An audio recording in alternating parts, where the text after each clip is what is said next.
one of my followers on Twitter who goes by the name Abdul Kalas has said Torian. I think I got one for Petty Pendergrass, and I clicked on the link and I'm looking at it like, who is this person? Like, I don't know who the hell this is. They said they're a hockey player who plays for the Arizona Coyotes. Now, anyone who knows me, that my job it deals with the sports, I guess you could say the sports entertainment industry. And I've seen plenty of hockey games, and like that's one of the teams that doesn't really stick out to me like that. If it's not like one of the bigger teams, then I really don't pay that much attention to it.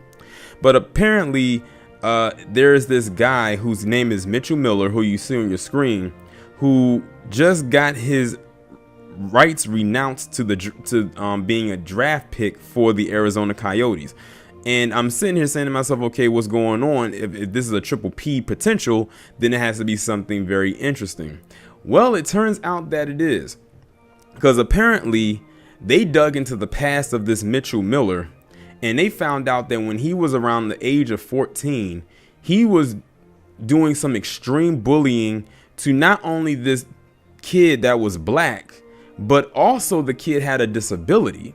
And based on some of the stuff that I have heard, I can see why they renounced his rights to be a draft pick for that team. So it's almost like he got put out right as soon as he was about to get in. So I'm going to go ahead and read this article coming from ESPN. The Arizona Coyotes are renouncing the rights to draft pick Mitchell Miller after his history of assault and racism as a juvenile were spotlighted in a newspaper investigation. Now, before I go any further, you had them palm-colored individuals on Twitter talking out of turn, saying how are they just going to reach back into his past and just like ruin his future like that, and over some words. Based on what I've heard so far, it was more than just some words. It actually, some of it got physical. Miller, an 18-year-old defenseman, so this happened about 4 years ago, so it's still fairly recent, back in 2016. An 18-year-old defenseman committed to play at the University of North Dakota next season was selected in the 4th round of the 2020 NHL Draft, 111th overall by the Coyotes. On October 26th, the Arizona Republic published an extensive expose of Miller's bullying of Isaiah Meyer Crothers, a black classmate with developmental disabilities in Sylvania, Ohio. You have got to be one of the lowest people in the world to do something like that to somebody who has a disability. This actually reminds me of the story about the black teen who had disabilities in Idaho that we did about a couple years ago, where you had those 4 palm-colored parasites doing all kinds of weird things to that boy, including one of them putting a wire hanger in this boy's rectum. I mean, you couldn't get more crazy than that. And they try to tell us that they aren't far removed from their ancestors. When I hear stories like this, I say I beg to differ. In junior high, I got beat up by him. Everyone thinks he's so cool that he gets to go to the NHL, but I don't see how someone can be cool when you pick on someone and bully someone your entire life, Meyer Crothers told the paper. The Coyotes initially stood by the pick, with President and CEO Xavier Gutierrez saying the team felt a responsibility to part of the solution for Miller. We believe that we are in the best position to guide Mitchell into becoming a leader for this cause in preventing bullying and racism now and in the future, he said. On Thursday, Gutierrez announced the team was renouncing its rights to Miller, making him a free agent. So it's like as soon as he got selected to be a part of it, he got out of it. Oh, well. He was gone before he even really got to be on the ice to play for the team. They got him out of there before the ink dried. Prior to selecting Mitchell in the NHL draft, we were aware that a bullying incident took place in 2016. We do not condone this type of behavior, but embrace this as a teachable moment to work with Mitchell to make him accountable for his actions and provide him with an opportunity to be a leader on anti-bullying and anti-racism efforts, said Gutierrez, who was a member of the NHL's Executive Inclusion Council, which takes action on recommendation regarding racism and diversity issues in the sport. We have learned more about the entire matter and, more importantly, the impact it has had on Isaiah and the Meyer Crothers family. What we learned does not align with the core values and vision of our organization and leads to our decision to renounce our draft rights, said Gutierrez, who apologized to Meyer Crothers and his family. The fact that they had to do that and renounce him shows you that it was more than just words he was using with this boy. And based on what I've been reading, Well, you know what? I'm going to go ahead and read a little bit further because they're going to actually start getting into the meat of what the bullying entailed. Miller admitted to the assault and bullying in an Ohio juvenile court 4 years ago. He used racial slurs against Maya Crothers, physically assaulted him, and at one point tricked him into licking a candy push pop that Miller and another boy had wiped in a bathroom urinal. That is so trifling. That is, see, he needs his ass beat for real. According to the Toledo Blade, in March 2016, Miller and another student were found delinquent on counts of assault in violation of the Ohio Safe Schools Act. Miller was suspended from Sylvania schools after meeting with court psychologists. The other 8th grader apologized, but Maya Crothers said Miller never did.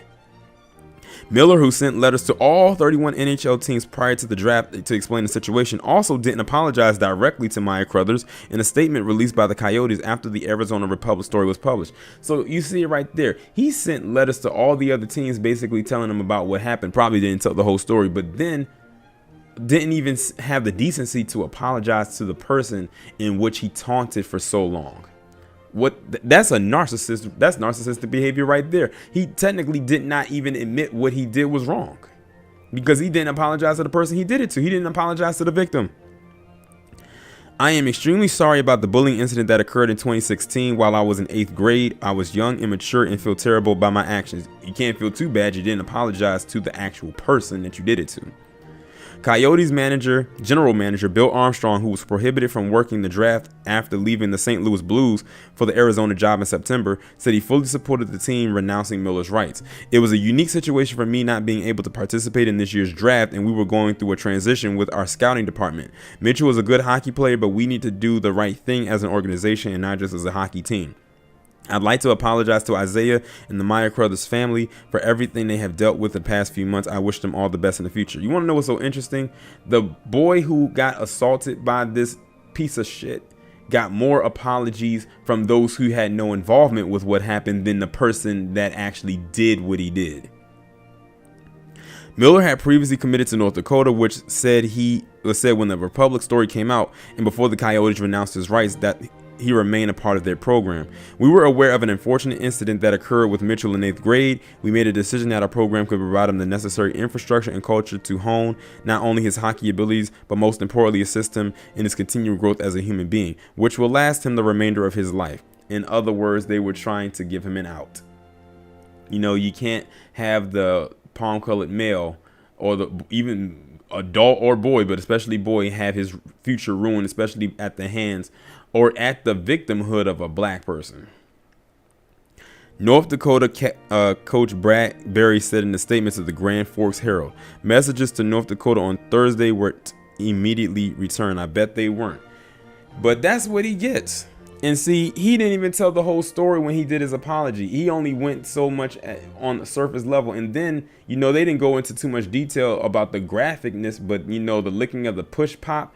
And I even heard some things where they said that they were, the boy would get his head hit up against the locker or some wall or something like that. Like, he literally tortured this boy and didn't even get an apology for it. Not even the decency to receive an apology. And then you had them palm-colored people all up on Twitter and social media trying to say, well, we live in such a soft society where you got to reach back 4 years to a kid doing kid things. If picking on someone, let's just take the race out of it. First, you picked on someone with a disability. Like, that's a no-go zone right there. You're picking on someone that really can't defend themselves. And some of them are so disabled, they probably don't even know what the hell is going on. But this boy sounds real coherent, so he knows and remembers what happens. I don't know what kind of disability he has, but he has a disability nonetheless. And he took advantage of that and then was calling him racial slurs and everything like that. They want to chop it up as to kids being kids. That lets me know when PC says stuff like that in instances like this, two things. One, they didn't have all the facts, which many of them did not, because when people corrected them, they had to say, okay, I bite the bullet.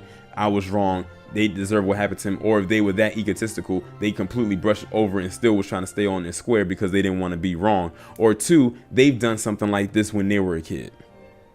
Those are the only two things, conclusions I can come to for them to back up this type of behavior. Now, I'm willing to bet if it was a black kid who was doing this, then they would have been quick to say, oh, get rid of him now. And you know, here's the thing. I'm glad that point just came out to my head. How many times have they reached into the past of a black person or a black man in society to get them hemmed up for something? Look at what happened with Nate Parker with Birth of a Nation. And he was cleared of all charges. And they brought that up almost 20 years later. What was it, 16 years later, 7, something like that? Many years later after it happened, and sabotaged that man's movie and damn near sabotaged his entire career. So they can miss me with that. I don't care if the boy was how old, 14 at the time. He was still old enough to know right from wrong. He still knew that saying the N-word or any other racial slur was a racist thing to do, and he knew better than to make fun of or pick on somebody with a disability. Now, what if he has kids in the future and they have a disability? That's going to be a reminder of what he did to this boy all those years ago.